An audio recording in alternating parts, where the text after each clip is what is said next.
Salut Nicolas. Salut Pablo. Merci d'avoir accepté mon invitation. Nicolas, je t'invite parce que tu viens de sortir un ouvrage. C'est alors dans la collection Les Liens qui libèrent, mais c'est une nouvelle collection que vous sortez en collaboration avec Frustration, Ouais. La revue dont tu es le rédacteur en chef. Donc ce premier opus de cette nouvelle collection des Liens qui libèrent s'appelle Saint-Luigi, comment répondre à la violence du capitalisme. Alors, c'est intéressant. Genre, je ne suis pas forcément d'accord avec tout ce que tu as écrit dedans. En gros, tu parles de Luigi Mangione, qui est un type de 26 ans, très beau, parce que genre, ça prend une partie de ton livre, sa beauté, la façon dont les gens le voient. Donc ce type, qui a 1 an à peu près, il a assassiné, c'était il y a 1 an? C'était il y a 1 an, exactement. Il est... Peut-être, vas-y, raconte l'histoire. Ouais, je peux raconter l'histoire. Déjà, il est accusé à Oui, ce pardon. jour. Il plaide non coupable. Donc effectivement, il y a 1 an, c'était début décembre 2024, un PDG, et pas n'importe quel PDG, Brian Thompson, le PDG de United Healthcare, qui est la première assurance santé privée des États-Unis, un pays où les gens se soignent grâce à des assurances santé, grâce ou à cause, a été assassiné en pleine rue alors qu'il se rendait à une assemblée générale d'investisseurs. Et cette affaire, elle a défrayé la chronique parce que sur les lieux du crime, on a trouvé des références au fait que ce serait un assassinat politique, motivé par des raisons politiques, de revanche sociale. Et quelques jours après, a été arrêté un suspect, Luigi Mangione, 26 ans au moment de son arrestation, qui est devenu une sorte d'icône pop et en même temps qui a relancé aux États-Unis le débat sur le système de santé américain, qui est un système très injuste, très cruel, qui provoque beaucoup de morts par refus de soins de la part d'assurances qui ne font pas leur boulot et qui mettent en place des politiques pour ne pas faire leur boulot. Donc c'est ça le contexte. Et si j'ai travaillé là-dessus, à l'époque on en avait discuté d'ailleurs toi et moi, c'est que je trouvais ça étonnant qu'un meurtre, donc quelque chose qui est généralement unanimement réprouvé socialement, soit à ce point salué, toléré, voire accepté, voire promu par tout un tas de personnes aux États-Unis comme dans le reste du monde. Et je pars de ce fait-là qui me permet pas tant de faire une chronique entière de l'affaire, finalement l'affaire en elle-même occupe une petite partie du bouquin, mais de réinterroger la question de la violence, à la fois la violence du capitalisme et la violence de celles et ceux qui veulent y répondre. Alors justement, moi c'était ça dont j'avais envie de te parler, plutôt le deuxième aspect, la violence du capitalisme, les affres, le fait que ce PDG soit responsable, d'ailleurs j'allais dire de façon indirecte, non, de façon directe, de la mort de centaines, de milliers, je ne sais pas combien de gens. Je pense que on est tous les deux d'accord là-dessus. La question, c'est la réponse, la proposition qui est faite par Luigi Mangione de l'assassiner. Pour l'instant, on ne connaît pas tellement le mobile, il n'a pas tellement parlé. Tu as parlé de ce qui avait été retrouvé sur la scène. Il y a aussi été retrouvé un manifeste. Alors, je l'apprends parce que c'est d'ailleurs assez intéressant quand tu regardes les articles de journaux, ils disent oui, on a retrouvé un manifeste qui relie donc à Luigi Mangione. Toi, tu dis dans ton livre que, pour l'instant, la défense de Luigi Mangione, elle dit que c'est pas... que ça n'a aucun rapport. En fait, la défense a relevé tellement d'irrégularités dans l'arrestation de Luigi Mangione qu'on peut même douter de la véracité du manifeste. Mais tu vois, en même temps, moi, le manifeste, j'en parle quand même parce que c'est intéressant. Imaginons que ce soit un faux qui a été produit par la police, c'est quand même un texte qui est dans l'air du temps. Même un faux, c'est intéressant en soi, puisque si c'est un faux, que ce soit un vrai ou un faux, en tout cas, c'est un texte qui justifie le meurtre d'un PDG des assurances santé en donnant une série de causes, en créant un discours qui légitime cet acte. Donc ça, c'est intéressant. Alors, mais on n'a pas grand-chose de plus, c'est ça qui est... C'est-à-dire que moi, ce qui m'intéresse dans ce phénomène, c'est à quel point les gens ont projeté du sens dans un acte qui, pour l'instant, a été que peu justifié. Luigi Mangione, il avait un profil sur les réseaux sociaux, il a fait quelques commentaires, il a fait quelques tweets, mais en fait, c'est pas un corpus littéraire, cette personne. Il n'y a pas grand-chose à se mettre sous la dent à ce stade. Ok, donc parlons de la violence, parce que en fait c'est de ça dont j'ai envie qu'on parle. Tu vois, de la violence comme à la fois mode d'action pour Luigi Mangione pour répondre à la violence du capitalisme, mais aussi pour tous ceux qui ne s'adonnent pas forcément à cette violence pour répondre à celle du capitalisme, mais qui la considèrent et qui disent bravo Luigi Mangione, parce que comme tu le racontes, alors je sais plus si tu le racontes dans le bouquin aussi, non je crois que tu le racontes dans le bouquin, mais il y a des gens qui ont commencé à faire des mugs Luigi Mangione, il y a des t-shirts Luigi Mangione, c'était partout sur des casquettes, c'était partout sur les réseaux sociaux, donc la mise en valeur d'un type, tu vois, qui est un assassin. Donc est-ce que pour toi, alors je le mettrai en parallèle, je le mets en parallèle directement, parce que comme ça là j'ai l'air d'être un petit bourgeois, tu vois, qui dit oh là là, j'aime pas la violence et tout. Alors c'est quand même marrant parce que c'est arrivé au mois de décembre, et quelques mois auparavant, il y avait eu la cérémonie d'ouverture des Jeux Olympiques où avait été mis de façon superbe en avant un meurtre, celui de Marie-Antoinette, qu'on voit décapiter genre dans la cérémonie d'ouverture. Et il s'avère que c'est un des événements fondateurs de la République française. Absolument. Donc, on a une relation effectivement à la violence qui est, notamment en France, je pense, très liée à notre modèle démocratique. Mais là, on n'est pas exactement là-dedans. Moi, c'est ce qui m'a dérangé immédiatement. Et après, je vais m'arrêter de parler, mais c'est ce qui m'a dérangé immédiatement quand j'ai vu genre tout le monde dire « Ouais, Luigi Mangione, c'est génial et tout machin ». C'est que ce que j'ai vu avant tout, c'est que c'était genre un espèce de petit bourgeois qui était beau, qui avait des abdominaux, et d'ailleurs t'en parles dans ton bouquin, et que c'était presque la seule et unique raison pour laquelle ce type était porté au nu. Il aurait été, alors tu le dis, mais je vais te donner l'occasion d'y répondre, tu vois, il aurait eu des handicaps visibles, il aurait été noir, il aurait été je sais pas quoi, on n'en aurait pas parlé. Et d'ailleurs, il y en a peut-être en fait qui ont tous ces attributs et qui ont fait des actes comme celui de Luigi Mangione. Qui croupissent en prison. Exactement. Absolument. Non mais en fait, le fait que ça soit Luigi Mangione qui cristallise cette affection, compréhension, évidemment, c'est pas un hasard. Il cumule un certain nombre de, on pourrait dire, privilèges, en tout cas de caractéristiques sociales qui font qu'évidemment, il présente bien. Et puis, moi, ce que je dis, c'est qu'il a une sorte de... Il a à la fois une banalité, et il a à la fois un caractère banal et un caractère extraordinaire. Un peu comme n'importe quel personnage de série américaine avec des adolescents, c'est-à-dire qu'ils sont censés être normaux, mais en réalité ils ont des caractéristiques physiques qui les classent dans un mini pourcentage de la population. Le fait d'être hyper musclé, le fait d'être en hyper bonne santé, le fait d'avoir des dents hyper blanches, aux États-Unis comme d'ailleurs dans d'autres pays avec des inégalités, c'est le propre d'une certaine catégorie sociale. Donc en fait il a cette banalité dans l'exceptionnalité, parce qu'à la fois il a fait un acte exceptionnel. Donc il n'y a pas de doute, et moi voilà, le livre c'est pas un livre de sociologie des affects populaires, etc., etc.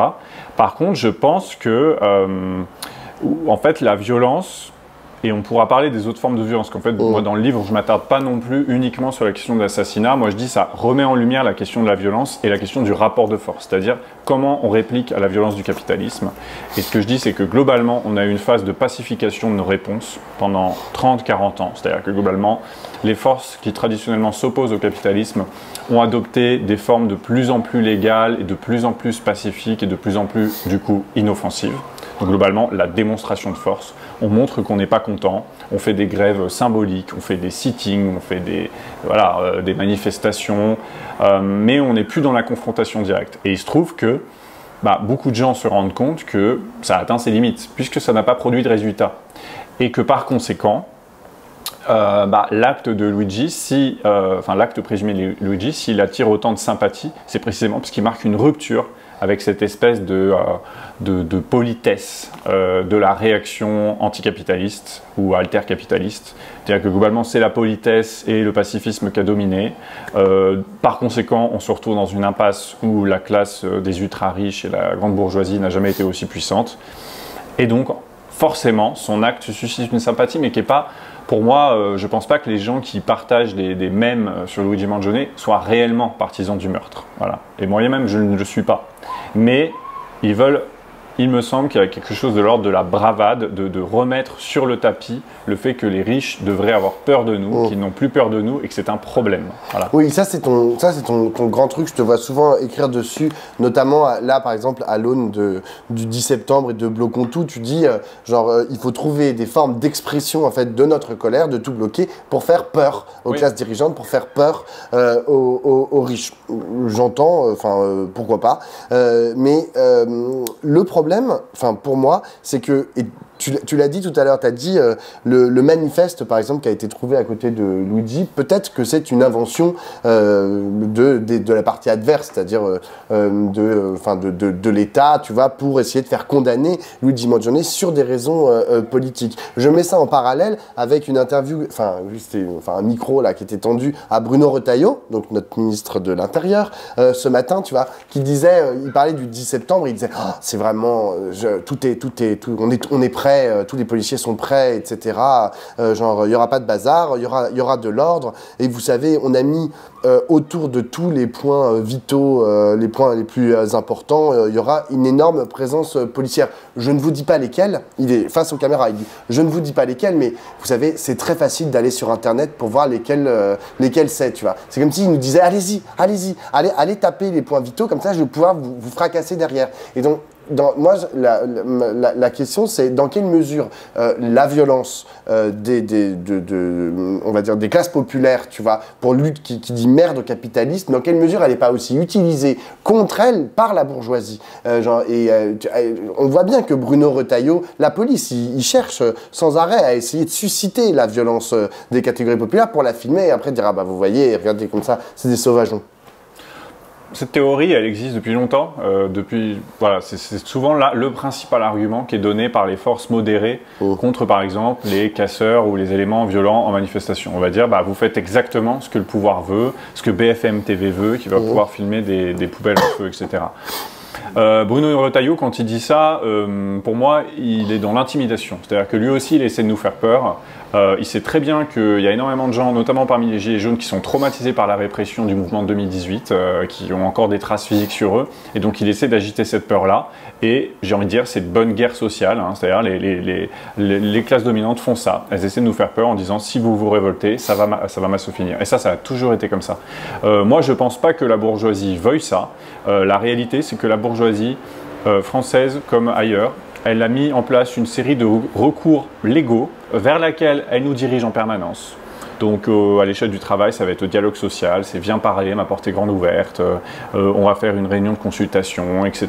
Le dialogue social, c'est pas tout à fait du fait de la bourgeoisie, c'est pas la bourgeoisie qui a mis en place le dialogue social. Bah si. En fait, les lois qui ont été mises en place pour favoriser le dialogue social, elles ont été mises en place par des partis. Elles sont issues du mouvement ouvrier. Elles sont. Mais ça, c'est une histoire qu'on se raconte, mais plus tu regardes la façon dont le droit du travail a été construit en France, plus tu vois qu'il y a eu une tentative de pacification par les gouvernements successifs de la conflictualité sociale. Par exemple, en donnant plus de pouvoir aux représentants du personnel et moins de pouvoir aux syndicats, on fait en sorte qu'il y ait plus de dialogue social et que ce dialogue social ne soit pas politisé.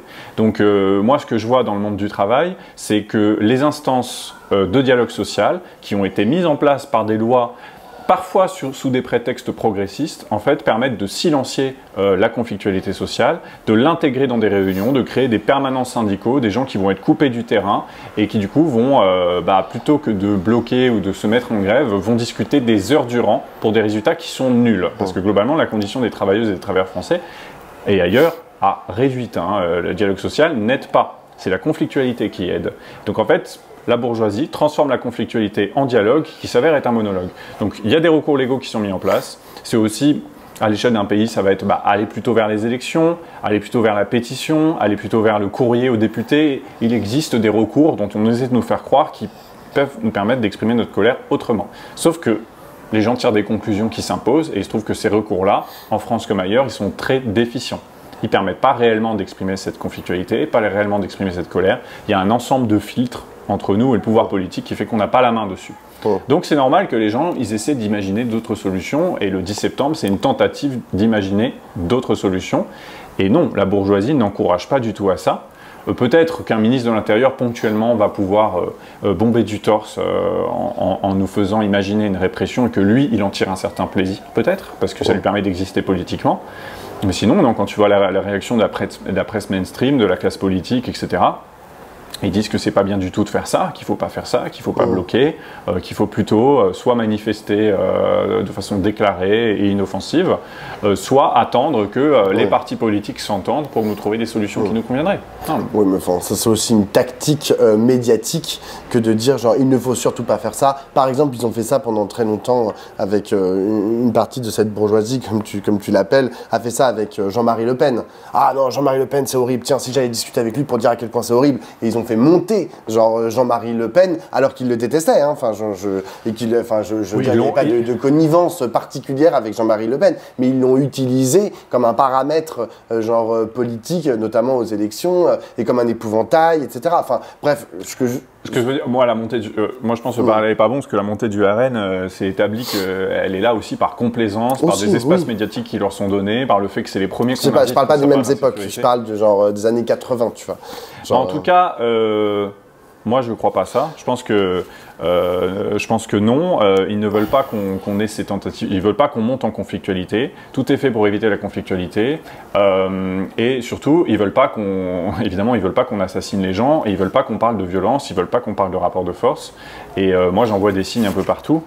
Et si on revient à Luigi Mangione, la classe dominante américaine, elle est vent debout contre cette histoire.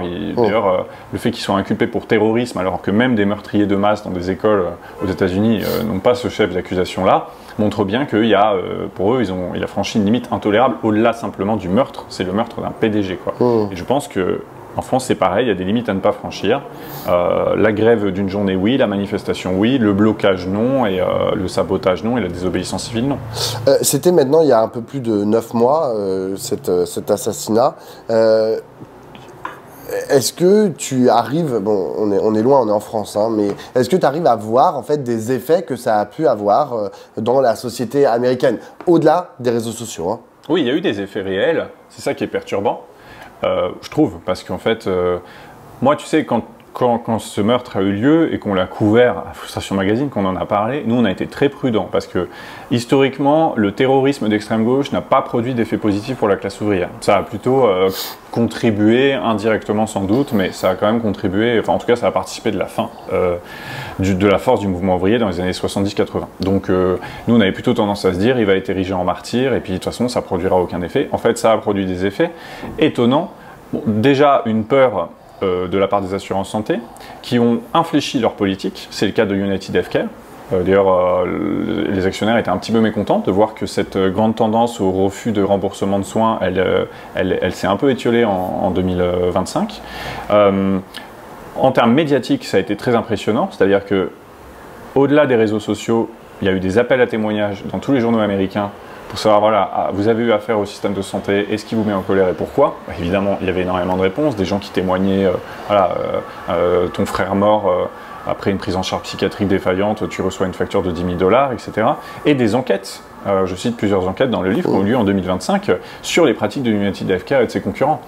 Donc c'est pas rien, parce que quand même, en termes d'effets médiatiques, et l'effet médiatique, ça produit des effets sur les politiques menées par des entreprises, c'est des atteintes fortes à leur réputation, il y a eu une mise en lumière quand même des pratiques les pires. Mais après... On n'est pas dans le mode d'action.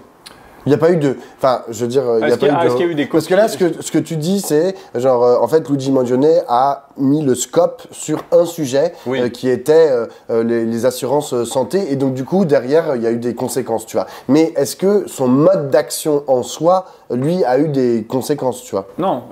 Luigi Mangione n'a pas déclenché de révolution aux États-Unis et il n'y a pas eu d'assassinat en série avec... Non, mais voilà, c'est vrai. C'est vrai, et d'ailleurs, c'est pour ça que moi, je ne fais pas de cet événement la solution à tout, et je ne pense pas que ça ait changé la face du monde. Pour moi, il y a un intérêt sociologique et philosophique à ce fait-là, et qui me permet quasiment presque un prétexte pour parler du problème de la conflictualité sociale et de sa pacification et de son caractère inoffensif et du fait qu'il fallait changer ça. Mais je peux pas dire en tant qu'analyste, vous voyez, Luigi Mangione, ça a changé la donne, ça a inspiré des tas de gens. Je pense que d'ailleurs, ça ne s'est pas vraiment exporté. Je veux dire, en France, il y a eu... c'est une icône pop en France aussi. Mais les liens... voilà, par exemple, je ne ferai pas de lien entre le 10 septembre et l'action Luigi Mangione. Par contre, je fais un lien entre le 10 septembre et l'action violente des Gilets jaunes. Il y a maintenant... c'était en 2018, donc il y a pas mal d'années maintenant. Ça, c'est vrai. Mais non, Luigi Mangione, c'est... Et donc, c'est la limite d'un acte comme celui-ci. C'est pour ça que le livre, à la fin, ne dit pas c'est ça la solution. Parce qu'en fait, ça produit des effets qui sont très circonstanciés. Ça reste un acte qui est moralement très réprouvé, qui est philosophiquement très problématique. Et donc non, en lui-même, je ne crois pas qu'il ait inspiré des modes d'action. Par contre, il devient le symbole de ce débat-là et de cette envie-là. Mais une envie qui va se traduire autrement, pas par l'assassinat.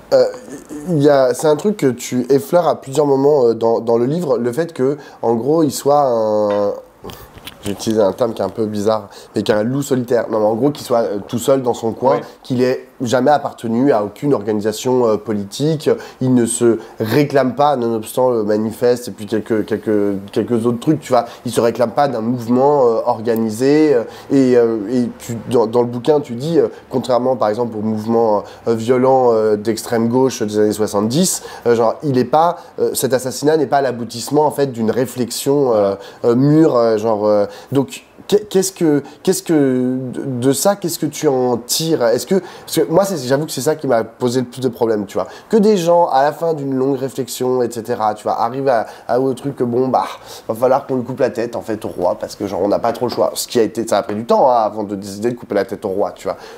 Franchement, je comprends parfaitement, je valide en fait ce raisonnement, tu vois. Le fait que là, genre, tu parles des antécédents psychiatriques, alors dans le bouquin, c'est drôle parce que tu dis, tu as l'air de sous-entendre qu'on lui a trouvé des antécédents, genre, alors que peut-être pas, enfin... on a dit au début que c'est parce qu'il avait hyper mal au dos, le gars fou de douleur décide de se venger. Ah, cette version, ça fait longtemps qu'elle est... Ok, caduque. C'est caduque, ouais. Ça, c'est vraiment la police de New York qui a tenté de fournir une explication, parce que c'est rassurant d'avoir une explication. La classe dominante, elle n'aime pas l'incertitude, quoi. Elle a besoin de savoir à qui elle a affaire, tu vois. Et donc, pour moi, justement, la force de ce type de personnage, et ce qui explique sa popularité, c'est précisément que ce n'est pas un idéologue, tu vois. En fait, les gens se méfient des idéologues à juste titre, parce qu'en fait, tu as l'impression que si tu fais partie d'un groupuscule depuis super longtemps, bah, tu es quelqu'un de dogmatique, finalement. Alors que là, le côté, ça peut être un peu personne, enfin, comment dire, quelqu'un qui... Mais il y a aussi le côté fou du bus, hein, enfin... Ouais, mais en fait, c'est plus facile de s'identifier à un fou du bus qu'à Lénine, tu vois ce que je veux dire? Parce qu'en fait, les idéologues, on s'en méfie. Ils passent pour des gens dogmatiques, qui ont le cerveau pris dans des tas de croyances. Et tu vois, en fait, les figures les moins politisées sont parfois les plus sympathiques. Parce qu'on a l'impression que leur action, à tort ou à raison, est inspirée plus du bon sens et de conclusions logiques que de dogmes, de mythes et de croyances dont on se méfie. Et pour moi, ça explique la popularité d'un mouvement comme celui des Gilets jaunes, par exemple. Les Gilets jaunes, c'est des figures, à la fois ce qu'ils ont fait est très politique, et à mon sens, beaucoup plus politique que ce qu'a fait le mouvement syndical et bien des partis politiques de gauche depuis 30 ans. Et ils ont clairement créé une rupture dans notre histoire sociale. Pour autant, c'est des personnes qui se revendiquent de l'apolitisme, ce qui fait toujours hurler les gauchos, parce qu'ils ont l'impression que apolitisme, ça veut dire je me situe pas politiquement. Non, ça veut pas dire ça. Ça veut dire je me situe pas dans les clivages partisans existants et je ne me revendique pas d'une tradition. Et à gauche, on adore se revendiquer d'une tradition, on adore avoir nos folklores, ça nous donne des repères, mais en fait, c'est des effets d'entre-soi et d'inter-reconnaissance. Parfois, on sait très bien qu'en plus, ça vaut que dalle, hein, que tu peux avoir des gens qui se revendiquent du fossile et du marteau et qui sont des parfaits connards comme employeurs ou des gens extrêmement sexistes. Donc, c'est pour ça que les gens se méfient des gens très formés parce qu'ils passent toujours pour des hypocrites à la fin, des beaux parleurs. En fait, Luigi Mangione, c'est pas un beau parleur. D'ailleurs, c'est simple, il ne parle pas pour l'instant. Il est une image en 2D muette. Exactement. Et du coup, c'est facile de s'identifier à lui. Son manifeste, pareil, c'est des propos plutôt de bon sens. C'est un peu des... Et ce qu'il dit, il s'inspire pas. Il va pas dire que c'est Marx. Il va pas dire que c'est l'anarchisme. Enfin voilà, autant de choses qui pourraient braquer énormément de gens. Et je pense que c'est ça sa force. Et que parfois, moi justement, les figures... moi, ce que j'aime, c'est les gens... Enfin, plus ça va, plus j'ai de la sympathie pour des gens qui s'engagent sur un truc qui leur est arrivé dans leur vie et ça va complètement déterminer leurs affects. Le cas classique, si tu veux, c'est ces boulangers ou ces artisans qui avaient un apprenti qui était un réfugié et du coup, ça devient des sans-frontiéristes, quoi. Tu vois, ça arrive souvent en fait. Parce qu'en fait, quand tu connais quelqu'un qui est un réfugié, tes opinions sur les frontières, sur Frontex, sur les morts en Méditerranée changent parce que tu t'intéresses à son histoire personnelle et tu comprends qu'il n'est pas là pour rien et que c'est un humain comme toi. Et parfois, on peut avoir un engagement internationaliste qui est purement abstrait. Et les gens se méfient des engagements purement abstraits. C'est pour ça, je pense qu'il y a ça. Est-ce que tu n'as pas peur que... Enfin, peur, je sais pas. Est-ce que tu penses que à partir du moment où son procès va commencer, il va commencer dans quelques jours, le soufflet ne retombe pas et que tout d'un coup, ils se mettent à parler et qu'on se dise genre, qu'est-ce que c'est que ce mec? Si, je suis presque sûr que ça sera le cas. Peut-être d'ailleurs que ça va être un idéologue. Peut-être qu'il a lu genre Marx et Lénine genre pendant les 8 mois de prison, tu vois. Ça se franchement, Apparemment, il a reçu énormément de livres, il en recevait trop que les gens lui envoyaient. Donc, je sais pas à qui on va avoir affaire, mais moi, je suis quasi sûr que ça va être décevant. Tu vois, c'est comme quand tu as un rencard avec quelqu'un, tu vois. C'est une image sur une appli, tu projettes énormément de choses, il a l'air gentil, il a l'air d'avoir une grandeur d'âme, et puis tu le rencontres, et puis bah, le soufflet retombe. Tout le monde a connu ça. C'est exactement la même chose qui va se passer, selon moi. C'est pour ça que moi, j'ai pas attendu de savoir qui il était avant d'écrire un bouquin sur lui, en quelque sorte. Voilà, moi, je me projette, comme tout le monde, dans un mythe. On met du sens sur quelqu'un qui va donner son propre sens à son action, si tant est qu'il la revendique à un moment, parce que c'est pas ça sa défense pour l'instant. Et là, on verra de quoi il s'agit.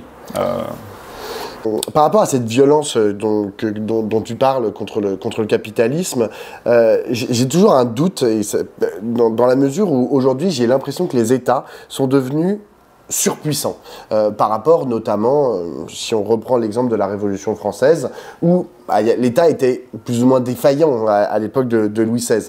Là, l'État, il n'est pas défaillant. Là, l'État, il est surarmé. Les policiers, ils sont, j'allais dire, surformés. Ils sont super violents, ils sont justement pas surformés du tout, mais enfin, ils savent utiliser leurs armes. Et donc, du coup, comment est-ce qu'on fait dans ce cadre-là? Est-ce que plutôt la violence est le bon chemin pour aller s'affronter à un truc qui, de toute façon, ils vont nous battre, en fait? Oui. Non, mais ça, je pense que c'est la question essentielle. Et donc, j'y réfléchis dans le cadre du livre, et puis j'y réfléchis dans mon action d'activiste, quoi. Concrètement, voilà, quand on parlait des blocages, comment on fait? Vont-ils être nombreux? Vont-ils nous empêcher? C'est évidemment une question essentielle quand on se pose des actions de désobéissance civile.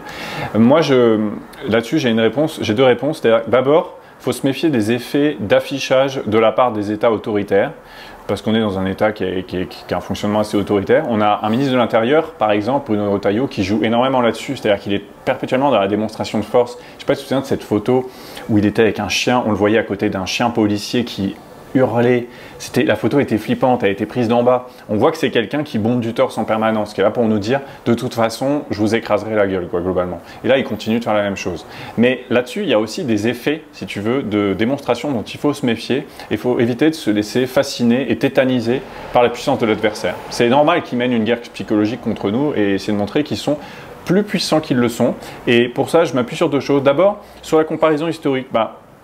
En fait, quand tu lis l'histoire de la Révolution française et ses débuts, la société d'Ancien Régime, elle était très répressive. C'est juste que ça ne se jouait pas au même niveau que nous. Ce n'était pas sur la dureté des carapaces des soldats, mais déjà, il y a des différences significatifs. Déjà, les soldats étaient armés de fusils et de baïonnettes dont ils faisaient usage. C'est quand même très dissuasif. Ensuite, on avait un système quand même, particulièrement dans Paris au XVIIIe siècle, de mouchards au service des agents du roi, qui faisait que voilà, le moindre propos pouvait être rapporté, etc. On n'avait pas de système judiciaire, c'est quand même pas un petit détail, c'est-à-dire que globalement, c'est l'arbitraire royal, on pouvait vous enfermer pour une durée indéterminée. Donc ça, c'est quand même particulièrement dissuasif. Voilà, c'est important de faire cette comparaison parce que les gens qui ont pris la Bastille et qui ont fait d'autres exactions et de désobéissance civile à ce moment-là, soit à Paris ou dans d'autres villes françaises, avaient beaucoup plus à perdre, à commencer par leur vie. Alors ça ne veut pas dire qu'actuellement, on ne peut pas perdre notre vie, vu les armes utilisées par la police, mais quand même, on a quand même un système judiciaire qui est encore un contre-pouvoir. Il ne marche pas aussi bien pour tout le monde. C'est vrai qu'il y a des gens qui sont plus exposés que d'autres, et ça, il faut le dire. Mais quand même, le contexte n'est pas le même. Et c'est valable un peu à toute époque. Donc moi, je dirais qu'il faut se méfier de cet effet de tétanisation. C'est précisément l'effet recherché par la bourgeoisie. Et évidemment qu'il faut être lucide, qu'il ne faut pas s'exposer à des risques inutiles, qu'il faut faire attention. Donc sur les actions du 10, il faut faire attention. Il faut faire attention aux réactions des autres gens, il faut faire attention aux réactions des automobilistes. Il faut rappeler qu'en 2018, une femme est morte au moment des Gilets jaunes parce qu'elle avait été percutée lors d'un blocage routier au tout début du mouvement.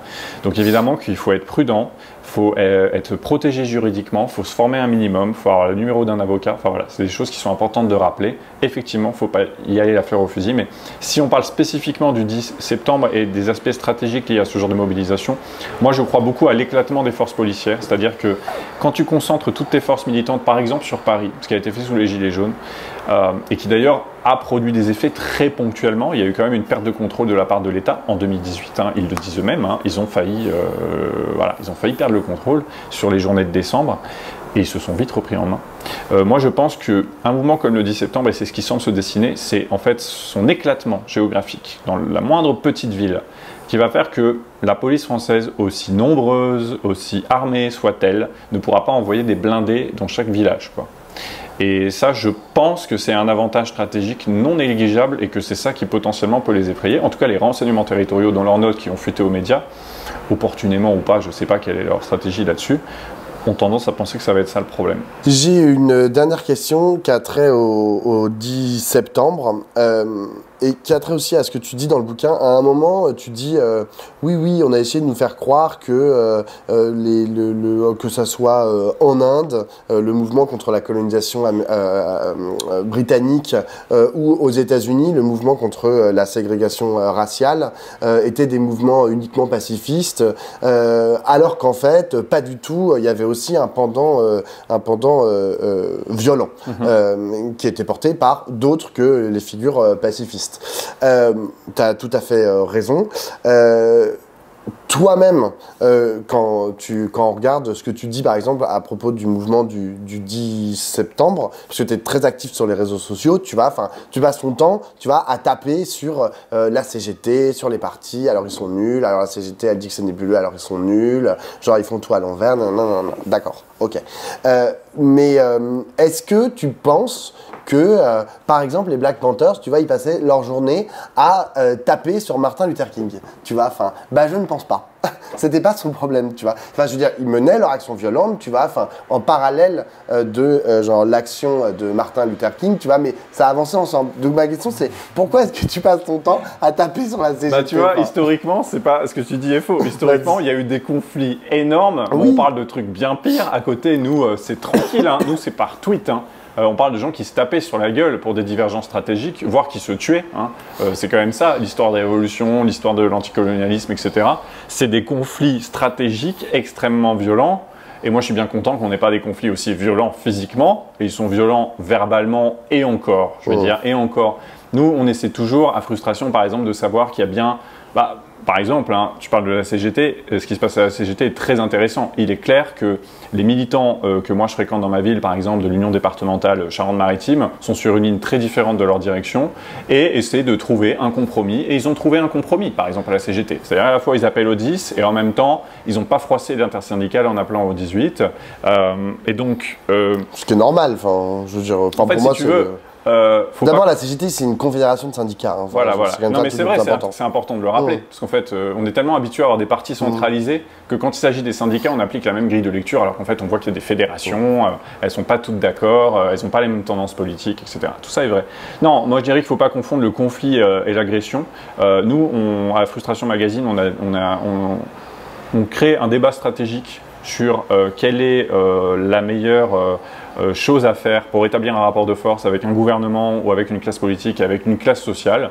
Et dans le cadre de cette réflexion, on a des désaccords qu'on exprime parfois vivement, surtout quand on a le sentiment qu'en face, on a des gens qui reproduisent éternellement les mêmes erreurs. Évidemment, ça énerve, mais de ma part, il n'y a pas d'animosité personnelle. Il y a juste la volonté d'exprimer clairement un point de vue qui, il me semble, dans notre histoire sociale, est systématiquement mis de côté. C'est le point de vue de ceux qui pensent que le rapport de force permet, dans la lutte des classes, d'obtenir des choses.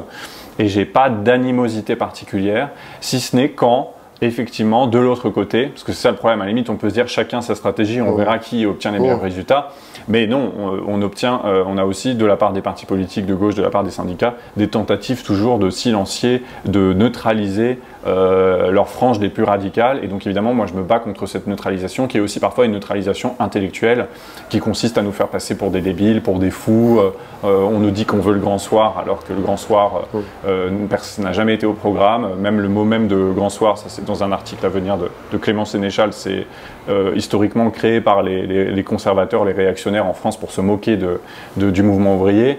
Donc évidemment, ce genre de procédé, ça m'irrite, mais moi, voilà, comment dire, j'ai pas d'animosité personnelle là-dessus. Ce que je veux, c'est que notre position, elle existe dans le débat public et qu'elle soit respectée.